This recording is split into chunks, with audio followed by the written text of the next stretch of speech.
Hey everyone, welcome to our very first podcast. I'm Jill, an EMDR therapist who's also been an EMDR client, and I'm here with my husband John today. We are super excited to be here, just jumping in to share our story with you. Howdy, I'm John. This is our first go at a podcast, so it might be a little rough around the edges, but we're glad you're here with us. Exactly. So today is all about just easing in, introducing ourselves, giving you guys a quick sense of who we are and what EMDR is all about. Right, nothing too crazy. Uh, I'm a professional firefighter.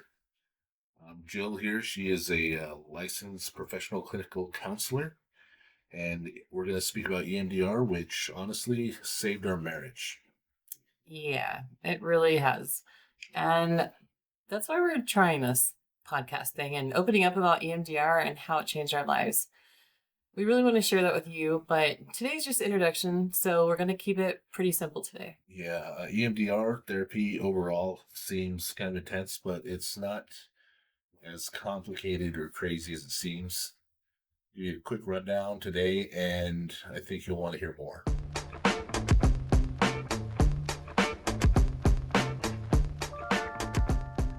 We just hit 1,000 subscribers on the EMDR Jill YouTube channel, and we are just so grateful for your support with that. And this week we're celebrating our 10th anniversary, and right now we're at this Geodome location glamping experience, and we just thought it would be really fitting to record a quick podcast for you guys since EMDR has been a huge part of our marriage and honestly has probably kept us married.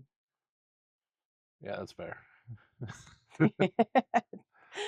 Tell us about you, John. My name's John.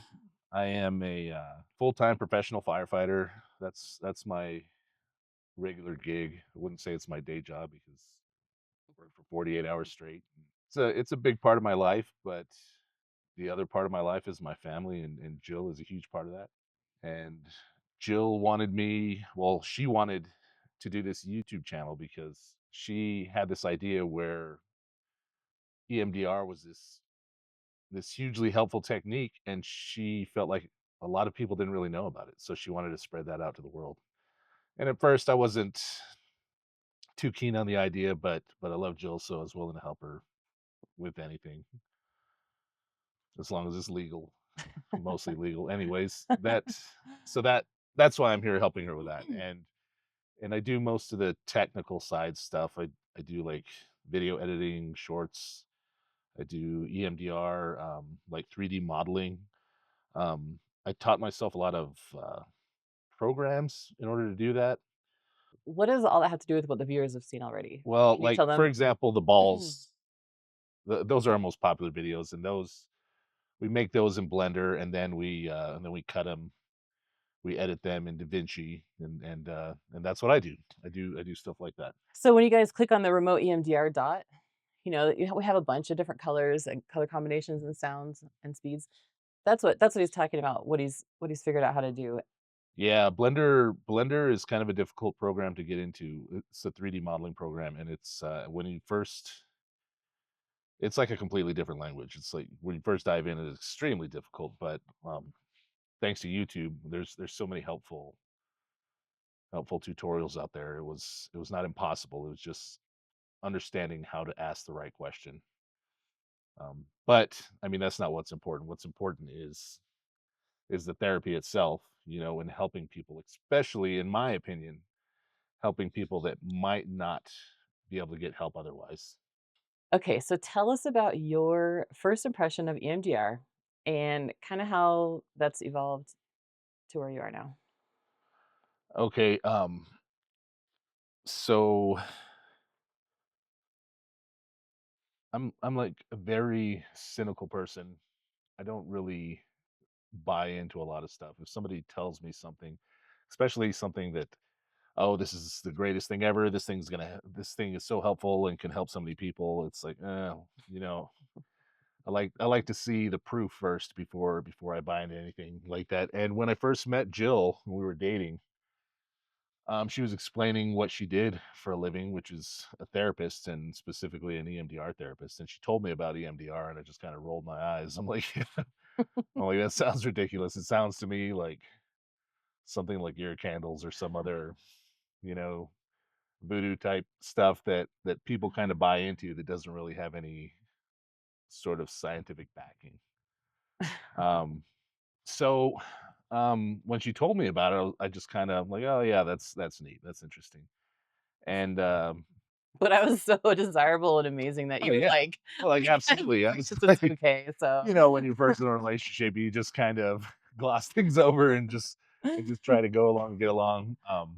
that's I how was awesome I I was trying to impress this girl and and get her to be interested in me. And well, I'm like, yeah, that's wonderful. Tell me more about this. am. And I didn't really buy into it, but then the more she explained it to me, and the more she showed me, yeah, it's actually a scientifically validated technique, and it's not just like a small section or a subset of therapists that are doing it, but it's actually pretty widely used, and it seems to be pretty effective. Also, what it's based on, like rapid eye movements and things like that. It's actually pretty interesting. Don't worry, we're gonna come back and talk about why it works here real soon.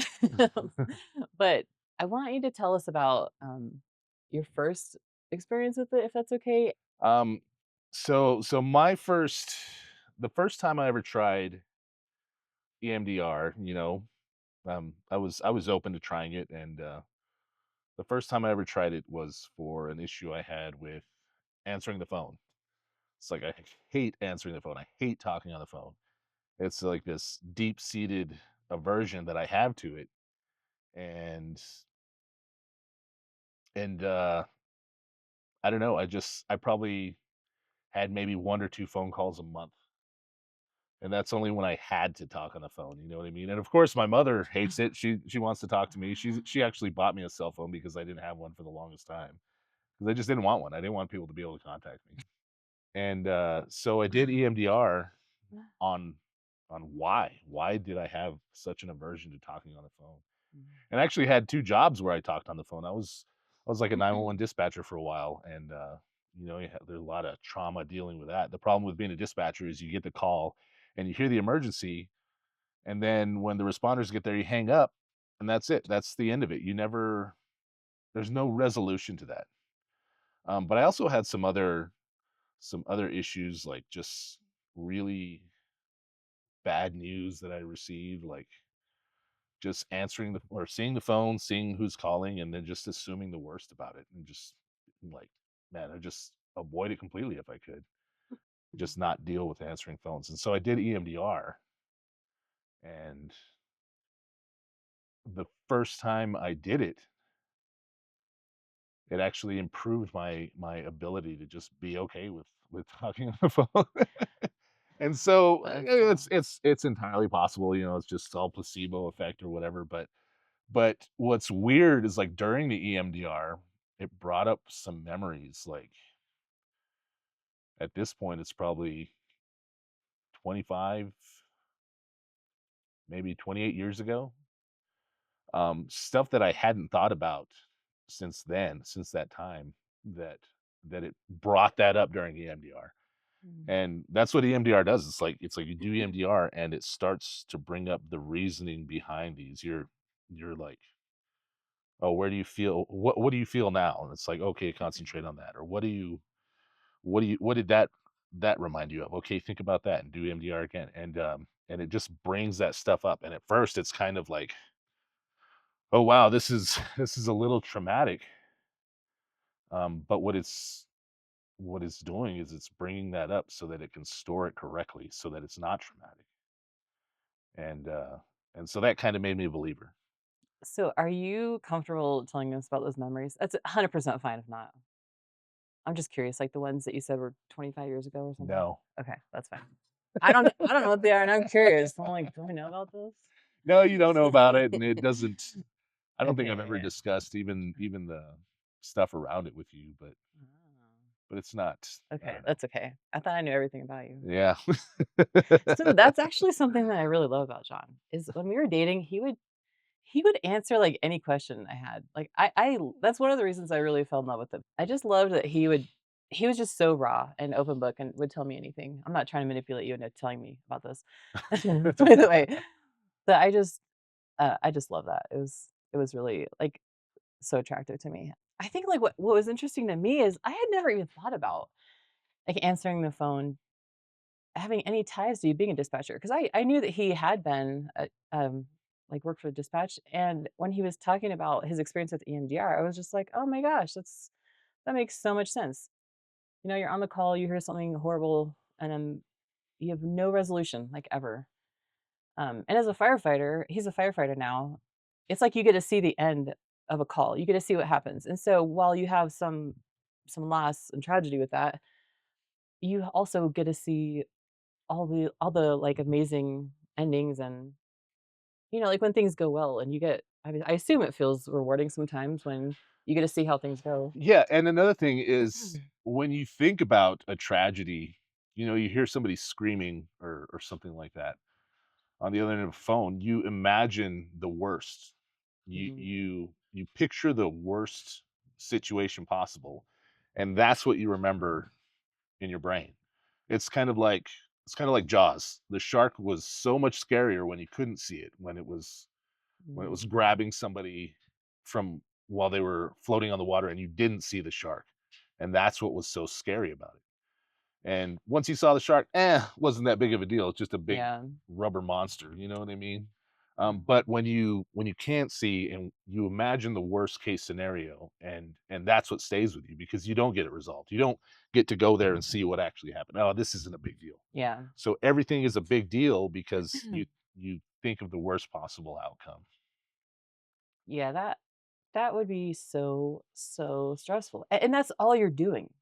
eh, Over and over and over all day long. You're just answering those calls. Like that would be so terrifying. Yeah. But really that wasn't the reasoning behind me answering the phone. I actually kinda like dispatching because it was the first job I had that I didn't have to take home with me. I could just leave it there. Um, I mean, other than I'm sure there's some PTSD there, but other than that, I didn't have to worry about it when I was at home. I didn't have to when I was at home, I was resting or relaxing or doing chores or whatever, and I wasn't, like, mm, having to worry about problems popping up and people calling me and stuff like that. yeah. So, So and then my perspective is I did see him, answering the phone after that. why don't you tell us what EMDR is, like, from your perspective? Okay, so I when I graduated, I started seeing people and I really felt clueless, like in so many ways on how to help them. And I had a lot of compassion, I had empathy. I was really good at talking with people and I could show them support, but really by the end of the session, a lot of times I felt really bad. Like I feel like I was letting them down because I didn't know how to help them get past things. And I was also really bothered that I went to all this schooling and I felt so incapable of helping people. I That's a whole other issue that I probably need to do EMDR on. So I'm really a little upset about that. I felt very unprepared and I put a ton of time into it. So I heard about this training for EMDR. My supervisor recommended I go to it. So I went to it, I came back and I started using it on clients. And I would use it religiously. Like almost every client, I'd be like, "Do you want to try this? This is, I'd tell them a little bit about it." And they were all up for it. And probably because what I was doing before was not helping them very much. They're like, "Sure, whatever, give us something." I'm just kidding. It wasn't bad, but you know, let's just be honest. It was a little rocky at first. So I would try with them. And what was fascinating is whatever the person was dealing with, you have such a huge range of clients and their struggles and their presenting concerns. They're all so different, but consistently everybody got better with EMDR. And this was as somebody that was reading the script. I would be reading the script in session because I wasn't familiar with it yet enough to go without it, and they still got better. And, there's some circumstances where it wasn't, like, super cut and dry. There were some where it was a little more complicated, and that's where you have, like, more complex PTSD probably. Um, but even with them, it was just everybody got results so much faster than whatever else I was doing. So I became quickly like so in love with it and I would just get all the trainings I could. I would just go to tons of trainings and learn and try to help people as much as I could. So I guess that's just how I became familiar with it and interested in it. And I kind of like the timing of it. Like I got trained in it when I was going through a pretty rocky period of my own life. So we're in this training and they had us pick our own personal upsetting material to work on as a way to train the other therapists. We'd take turns being the client, the observer, and the therapist, and we would rotate in these groups of three. And I was going through a rocky, relationship ending, and it was pretty upsetting. And so I was like, oh, perfect timing. Let's use that. So I used that. And I was floored at the results. And I guess that's why I was so excited to use it with my clients because I think I had seen my own results in training. And so that's why I was like, hey, you guys, let's try this. I think that's probably why I was so pumped up about it. So after a session, I felt just so much relief. And I'm talking like I thought I was going to be messed up from this relationship for a long time. I thought the heartache from it and the baggage and everything. I just thought I would not be able to date, ever have another relationship for several years if I was ever able to. And after working through that so quickly and feeling so much relief, I was sold. Why don't you tell us what Mhm. EMDR actually is and why it's scientifically sound? Okay. So when you go to sleep at night, you've probably experienced this where maybe there's okay, before you go to sleep, maybe there's something upsetting on your mind. Maybe you got in an argument, or maybe you had a stressful day at work, maybe you lost your job. Something is just really upsetting you. And in the evening, maybe you felt like, I'm never going to get over this. This is never going to be okay. I'm going to wake up tomorrow and feel just as bad, and you feel really hopeless. Maybe you send off like a really bad email out of anger. And then in the morning, you just cringe thinking, what have I done? It's not that big of a deal. I should have just slept on it. And now I'm embarrassed, or it's okay. I shouldn't have worked myself up so much. But it's like, what happens? You wake up and you feel so much better.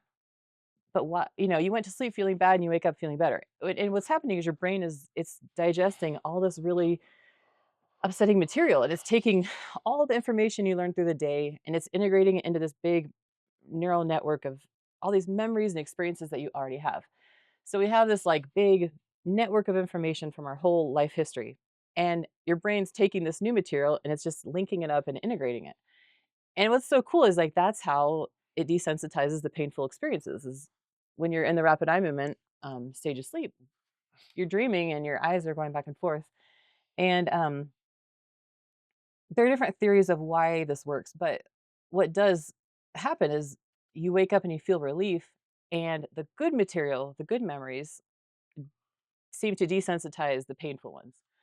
And so it's linking it all up. It's just like this big integration is what gives you relief. But what happens when something is really traumatic is that seems to not happen successfully. So you wake up and instead of feeling relief, you still feel really bad about something. Or those are memories that usually result in like PTSD or maybe depression or panic, things that seem to be more than just a rough day. They kind of stick with you for a lot longer. That would be considered an unprocessed memory that might be at the root of that.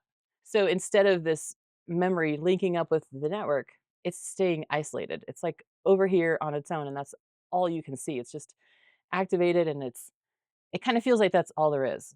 But with the eye movements, what you do in EMDR is you move your eyes while you're thinking about this memory, and that seems to just like link it up with the rest. And that linking up is so powerful because it totally changes the perspective. So instead of being this big awful thing and that's all there is, now it's just part of the scenery. I kind of think of it, this is kind of like an analogy. So we're at this beautiful or scenic location right now. We are, you guys can't see, but we're looking at mountains and trees, and it's just gorgeous. And I'm going to use the analogy of a boulder. So say that John's like, hey, let's go on a hike. I want to show you some beautiful scenery. And so we go on this hike, but pretend that like I had a big boulder attached to me all the time. And so even though he sees this gorgeous scenery, all I can see is this big boulder in front of me. And I'm like, that's cool. I can smell the fresh air and I can see the sky, but I can't see what you're looking at. And then we hike to a different location and he's like, well, check it out from here. And then we go there and it's the same story. I just can't see anything else. So EMDR, it's kind of like getting rid of the boulder's attachment to you. The boulder is still going to be a part of the scenery, but you walk to a different location. So yes, you can still see the boulder like way off in the distance, but your perspective is so different that now all the rest of the scenery you can appreciate it and you can take it in and you can see it. And that makes this boulder so much less irritating. It's like, I don't care about the boulder anymore because I have this gorgeous waterfall right here and this, this beautiful sky and trees. And it just changes the perspective. So, yes, you still have these bad memories, but it's like they're so much smaller. It's just a part of the scenery and it really doesn't interfere anymore when it's been successfully processed, those memories. That's kind of how I think of it. I know it was like long explanation. What do you think? You get me Yeah. started and like I cannot stop talking about this. Yeah, well, good analogy. Right. Um, yeah, it's hard to focus on the things that bring us joy in life when we have other things that are constantly hanging over our head and distracting us. So why do you think it's important for a person to be happy in their life, in their day-to-day life? I think the easy answer is because we all deserve happiness. You have one life to live the best life and to enjoy everything. And days go by faster and faster. As you get older, it's like, man, I think it's important to stop and to make the best of it as early as you can. Because when you're not happy, you make decisions out of a place of unhappiness. And those decisions are probably worse than the decisions you would have made, if you were feeling better in the first place. So I think the earlier we can get in and heal from that and be happier, really the better choices we're going to make. And then the rest is all going to fall into place better. Man, I really do I really do think that EMDR is a powerful tool. That's what I think. And I think that if there's things holding you back like PTSD, I know a lot of guys and girls dealing with PTSD just because of my job. You know what I mean? And it kind of grinds you down after a while, and you stop being happy with your day-to-day life because you have so much of that trauma just in the back of your head. Just going for a drive or just driving by a house or something like that, it just hits you and it hits you and hits you, and you just like I said, it just grinds you down. And you can only do that for so long um, before it like has a huge negative impact on your health or your life even. You know what I mean? So I think it's important. Just like physical fitness is extremely important. It's your mental fitness is just as important, if not more important, because it's hard to achieve your other goals if you don't have the right mental mindset. So I think it's important to take care of your mental health, and that's something I want to discuss in the future. Is just like how, as like a first responder or something like that, you can deal with those issues that you thought nobody else was dealing with, or that was embarrassing or shameful to deal with. That's what I think. What do you think? Well, I'm wondering why don't more people get help? You know what I mean? Like we see so many people struggling, and all firefighters, your whole department, Uh, and uh, everybody sees so much stuff all around the world. I It's I like, think I think people see reaching out for help as a weakness. And the problem as men, when you show weakness as a man, that gives other men the opportunity to take from you, mm, like to mm, overcome. Like we just passed by there's a bunch of different campgrounds, and one of the campgrounds was like a Viking campground. And one of the things on the Viking campground is like when a man shows or a leader shows weakness, that's your opportunity to take control. mm. And that's just a mindset. It's like if somebody has something that you want, like a job or anything, and they show weakness, that's your opportunity. Yeah. And so I think men are afraid to show weakness. They're afraid to show that, hey, man, I'm dealing with something that I can't overcome on my own. And if you share that, then you're worried that people will pounce, and maybe people will pounce. Someone that doesn't care so much about helping you as a friend or a coworker, but just as like climbing over you to get to the top. And so I think that's why men are afraid to show that or to share that or to admit that. Well, from what I've heard, how you talk about the fire department, you guys do that to each other all the time. Like, Yeah, it's reality. he talks about like, It's like you can't make mistakes, you can't make errors, you can't my You can't admit weakness. You can't ever say, "Oh, I can't do that," or "I don't know how to do that."